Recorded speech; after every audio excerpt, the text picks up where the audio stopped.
This is the part that most business owners skip over. And please don't let any brand designers try to convince you otherwise. I promise you, this is the honest truth that's going to save you time, money, and a whole lot of headache. This might sound weird coming from a professional brand strategist, but you do not need professional branding to be successful. What? At least not right at the start of your business. If your business isn't aligned first, no amount of branding is going to magically make it successful. I know that's not what you're used to hearing, but I've been doing this for nearly a decade with 5 years running my own branding agency, and I promise you, this is the honest truth that's going to save you time, money, and a whole lot of headache. So to keep it simple, this video is divided into 3 sections, where I'm going to talk about what needs to come before branding, what you should do in the interim while you're saving up to hire a professional brand designer, and how to know when it's finally time to invest. And if you're feeling unsure and a little stuck between wanting to elevate your brand and wondering if maybe it's a little too early, then wait until the end where I'm going to show you some signs that you might actually be more ready than you think. But before that, if you're new here, my name is Hunter Myers and I am the founder here at Verdure Design Co. I help bold founders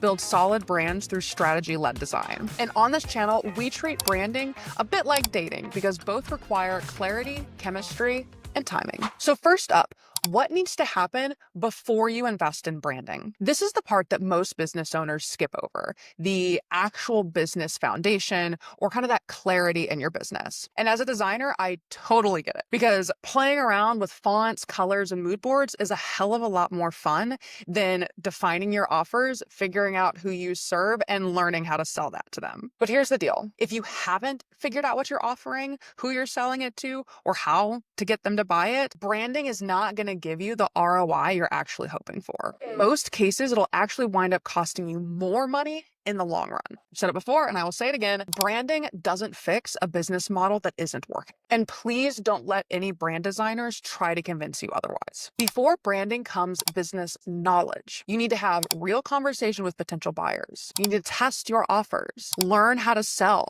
get your first few clients, understand how they talk, what they need, and what they respond to. These are the skills that will bring in revenue, which in turn will help you invest in branding with less pressure and a lot more confidence. Because until that business foundation is in place, professional branding is just surface level. It's just a pretty logo. It's kind of like putting a ring on someone you've only been on a few dates with. Too soon, too risky, and probably not going to end very well. Now, for part 2, what should you do if not professional branding? This is where DI branding comes in, and no, I am not against it. In fact, in the early stages of business, I actually recommend you DIY your brand. While you're still figuring out what you do, who you serve, and how to sell, you should be DIYing.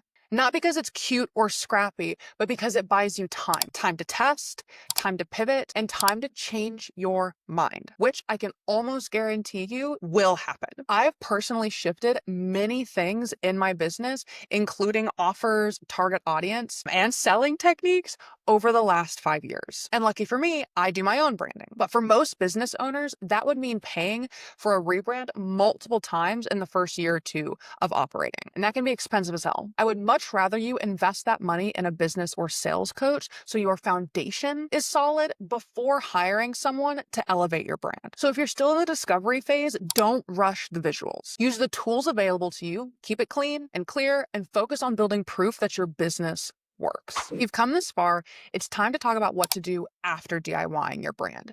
And more importantly, the few indicators that let you know whether or not you might be ready for professional branding yourself. So if you're sitting here thinking, okay, I've done the DIY thing, what now? Here are a few signs that you might be ready for professional branding. These are all after you have built that foundation. Number 1, you want to raise your prices but are getting pushback. Professionally designed brands and professional branding help align your clients subconsciously to the prices you are wanting to ask for. When something looks more professional, people are willing to pay a higher price. But that is only if, again, you have put in the work in the beginning to make sure that what you're offering is viable to the people you're trying to offer it to. Once you have done that and you want to start raising your prices, that's a good sign. Number 2, you're opening a physical location. When you open a physical location, there are so many additional things you have to get printed and created, like menus or shirts or signage, that cost a lot more money to redo. And so if you are opening a physical location, I highly recommend hiring a brand designer first so you don't have to go back and repeat all of that work. Number 3, you're breaking into a new market. Maybe you're shifting your audience or adding a new offer. That's a really big deal, especially after you've built that foundation and proven that you can run this business successfully.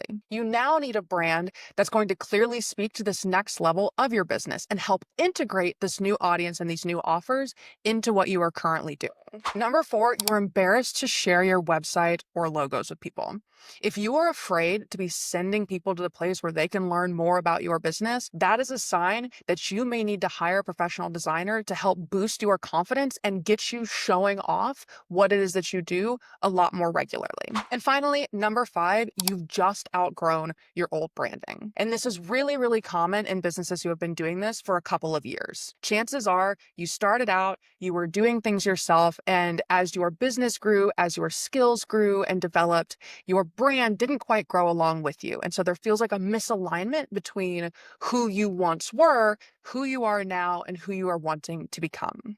And that is when it is a good time to hire a brand designer as well. They can help you go from where you are now to that business and grow into that business that you are wanting to become. Here's the deal. I'm never going to be the brand strategist who tells you to invest in branding before your business is even viable. I'm just not. I've seen too many founders burn themselves out, going into debt, rushing into projects that they then later regretted. I don't want that to happen to you. But if your foundation is solid and your brand just isn't reflecting that anymore, that's when it's the right time, and that's when branding can change everything for you and your business. If this video resonated with you and you're starting to think that your brand might be holding you back, I would love to support you.